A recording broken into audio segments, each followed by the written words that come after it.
What up, y'all?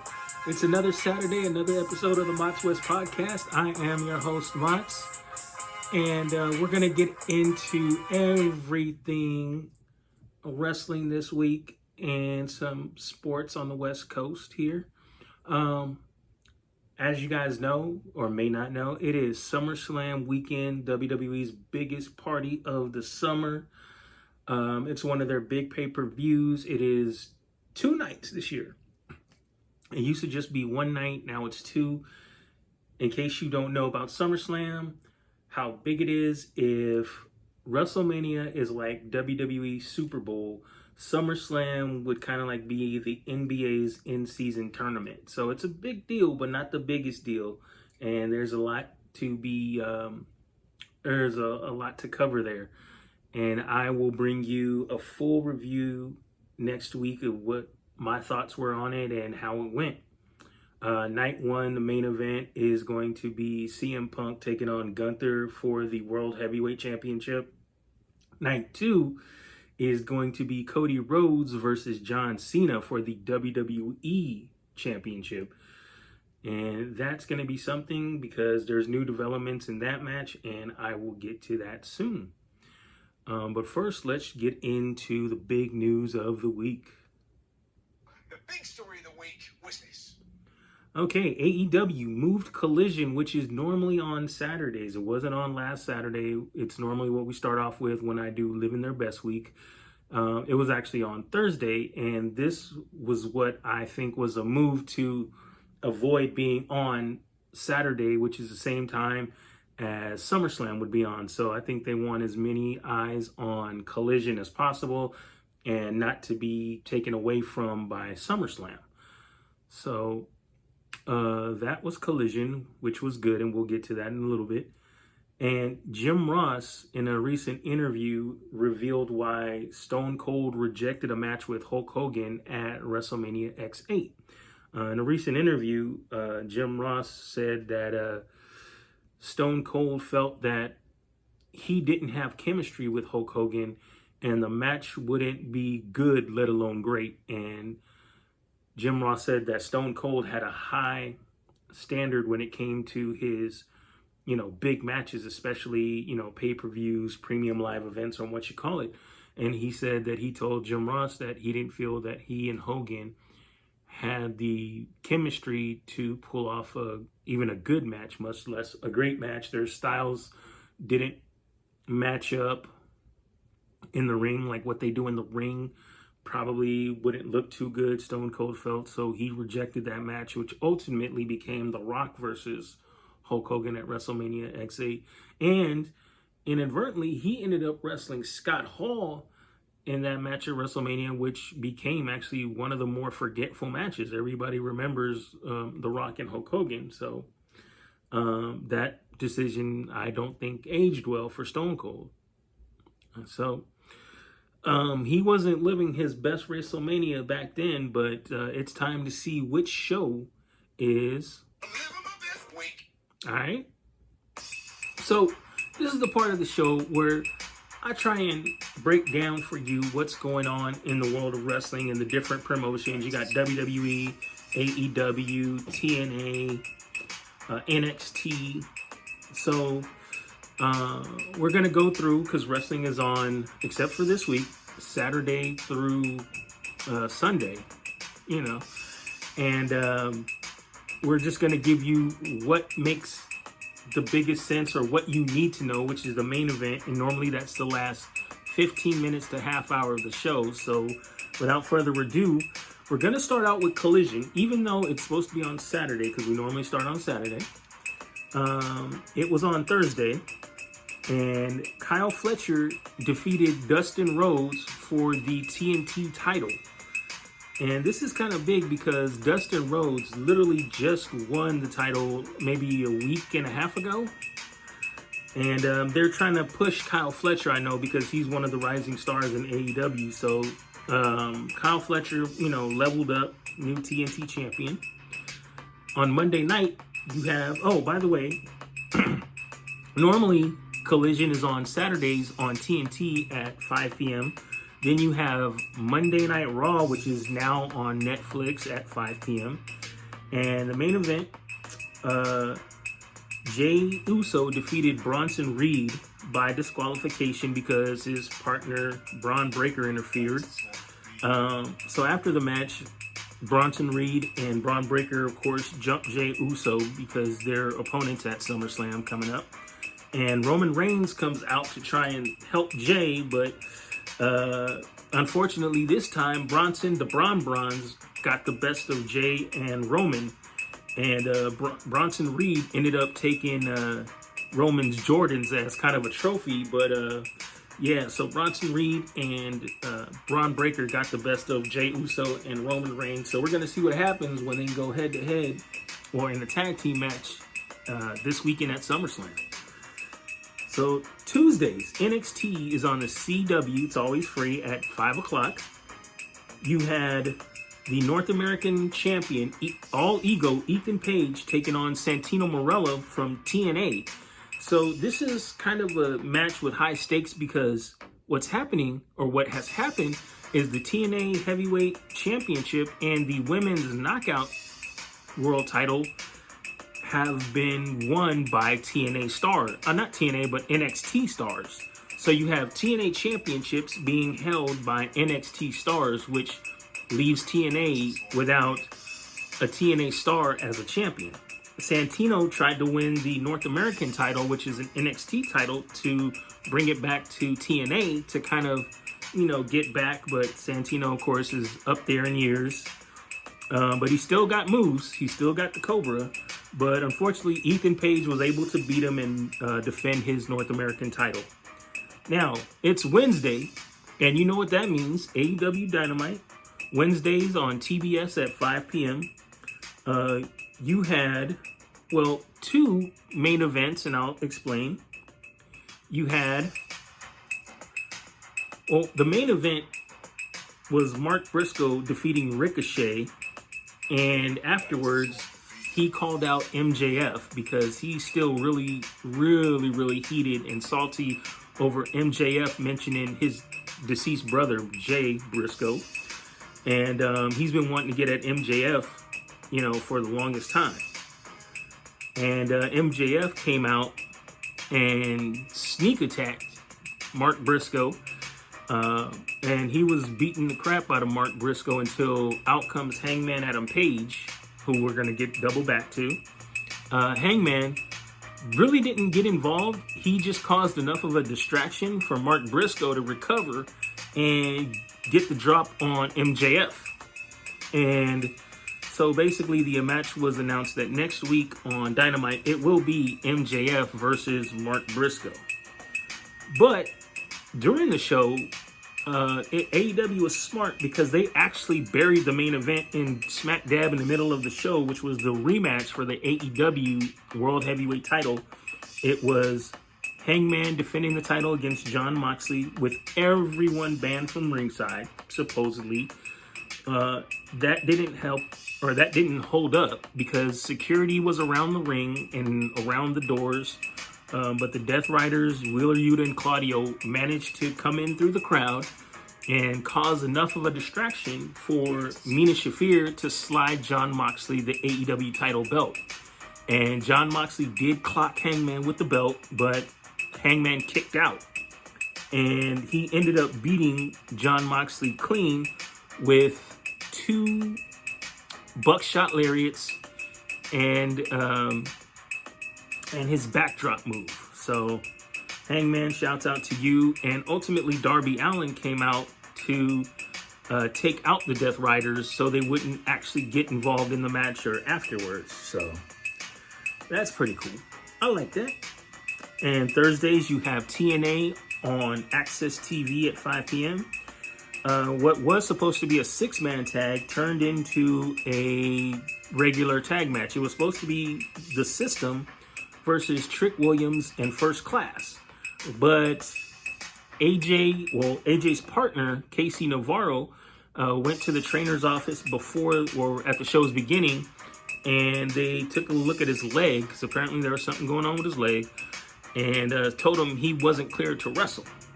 And that made AJ Francis mad, and he yelled at him. And this is kind of out of character for them to be going back and forth. They made that a big deal that AJ Francis, used to be top dollar, was mad at KC because he couldn't wrestle. That made it a two-man match. It was Eddie Edwards and Moose versus Trick Williams and AJ Francis. And Moose and Eddie Edwards won that match. Now, SmackDown, USA Network at 5 p.m. on Fridays. There wasn't really main events. It was two things happened. You had, at the end of the show, Logan Paul and Drew McIntyre came down. They were going to talk about how they jumped Jelly Roll. Yes, I'm talking about Jelly Roll, the country music pop star. Big, fat Jelly Roll. They jumped him earlier in the day when he was training because he is going to be tagging with Randy Orton at SummerSlam to take on Logan Paul and Drew McIntyre. So they came out to kind of laugh about that. Then Jelly Roll came out with Randy Orton, and they had a big brawl, and security had to separate them. And so security finally had them separated, and basically Randy Orton and Jelly Roll started attacking the security guards.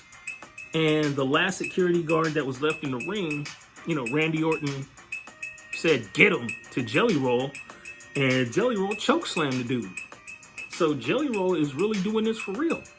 So if you told me last year or a couple months ago that Jelly Roll would be wrestling, Big Jelly Roll, I would have said, "You's a liar."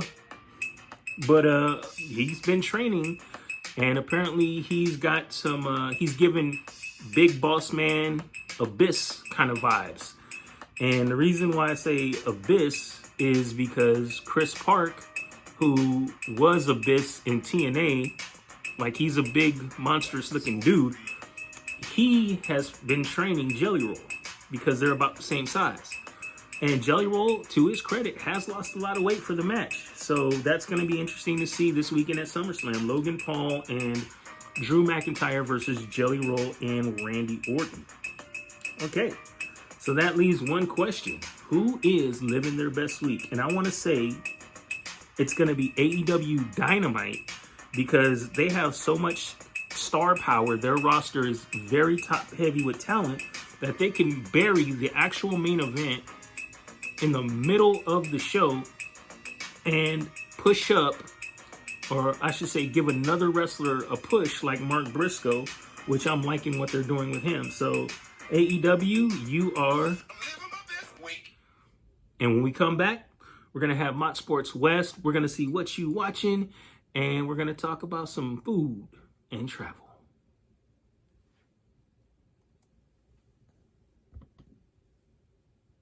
Our coaching did a horrible job. The players did a horrible job. We got our ass kicked. That's the great thing about sports. I play to win. And I don't care if you don't have any wins. All right, y'all. We're back with Mott Sports West, where I bring you the latest on the only teams you need, the three big West Coast teams, Rams, Lakers, Dodgers. So let's just get right into it. Rams opened up training camp about a week ago, and there's a little bit concern with the QB Matt Stafford. He hasn't been able to practice because of an ongoing thing with his back. Sean McVay was quoted as saying it's a week-to-week issue, which normally, which doesn't really sound good. If they say it's a day-to-day issue, I'd be more comfortable with that. But they're saying it's a week-to-week issue. And last report was that he will be ready to go for week 1, which makes me happy because so far Jimmy G has been all over the first unit reps. He's been throwing good balls, and he's been throwing to Devontae Adams and Puka Nacua. He's been looking good, but it's just been, just been kind of touch and go here. So hopefully Matt gets right for the season because I did not sign up for the Jimmy Garoppolo ride. So, Lakers. Luka Tuesday made the cover of GQ magazine, showing off his new slimmer look after the first round out in the playoffs. He went on a new diet, a new training regimen. He is now on a low carb, no sugar diet. He does 250 grams of protein a day, and he also works out 2 times a day. So he is going to be ready for next season, and I can't wait. Him and LeBron, that's going to be stupid. Plus, we've now got a certified big in DeAndre Ayton. We got some defense with Marcus Smart. AR-15 is probably going to get loose more, so that's going to be something to watch. The Dodgers, it's the trade deadline for MLB. The Dodgers took part in a 3-team trade with the Reds and the Tampa Bay Rays on Wednesday. They got pitchers Adam Serenowski and Paul Gervais, and they brought in catcher Ben Rotvet in exchange for Hunter Fiducia. So the Rays got Fiducia and right-hander Brian Van Bell from the Cincinnati Reds. And the Cincinnati Reds sent out starting pitcher Zach Little, which was the main piece of the trade, to the Cincinnati Reds. I hope you followed all that. So the first place Dodgers, 64-46 record. They are at the Rays today as we speak. The score is 0-3 Rays right now, for those of y'all keeping score, so we're going to keep an eye on that.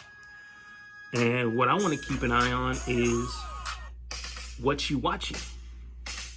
All right. So last week I told you I was going to see the Fantastic Four, and I was going to give you my review. I thought it was fantastic, but it was no Superman. It didn't move like Superman, didn't have that Superman energy, but it was a little bit deep, and there was a little bit of philosophical and kind of what would you do, what's your moral compass kind of question in there. You guys have probably heard or seen the whole stir up about Sue Richards, or Sue Storm in the movie, I should say, about her role and about what she did. And it's all true. Yeah, she was definitely on one in the movie. She was on 4. So that's my review of the Fantastic Four. It's definitely a must-see. There were some things that we were led to believe if you saw the ending of the Thunderbolts, not to spoil anything. If you saw the post-credit scene, there were some things that we were led to believe that kind of didn't pay off. So that kind of got me, but otherwise, all in all, the movie itself was great. Now I'm watching WWE Unreal, which is basically everything behind the scenes of what happens, like how the matches are made, how the matches go, and how the matches have to stay within a certain time, and how they get messages from backstage out to the ring so the wrestlers know what's going on and how to keep pace with what they're doing in the ring. So that's interesting. What it picks up right before WrestleMania. Cody's still the champion. John Cena is getting ready for his first match in his last run. So there's a lot of Rhea Ripley in it. There's a lot of Cody Rhodes in it, a lot of Cena, a lot of course, Triple H. He's narrating it for the most part. And you get to see a lot of what goes on behind the scenes at the live events. I'm only on episode 1. There's like 5 episodes I know so far. So I'll keep you guys posted on that. All right, so lastly, let's talk some food. Didn't really travel, but I did a little taste test with Wingstop. Wingstop just dropped a new flavor called Hot Lemon, and they had a new flavor out that was kind of like sitting on the menu, Mexican street heat, which was supposed to kind of be like a Mexican street taco, I guess, with salsa and everything. So got with some other flavors, and I sat down and kind of tried them out to see how they hit. I gotta say the Mexican street heat was a big disappointment. I literally couldn't even tell what it was until I tasted the other wing flavors that I ordered. And so that's how I basically, from the powers of deduction, I was like, oh, that must be the Mexican street heat. Now, the hot lemon, on the other hand, the hot lemon, it's kind of fire. It was like a 7.5 out of 10. It was like having lemon pepper, which I like, and some heat, which I like. It wasn't too much heat, but it was just enough to kind of like say, yeah, I'm right there. So if you're going to Wingstop, it is safe to try out the lemon heat. For people that don't do hot too much, I don't think it will be too hot. I think it might maybe push you a little bit to your limit, but I don't think it'll be too hot for you. So with that, I'm gonna check out SummerSlam tonight and tomorrow, and I will be bringing you a full review next week. And until next time, this is Mats. Peace.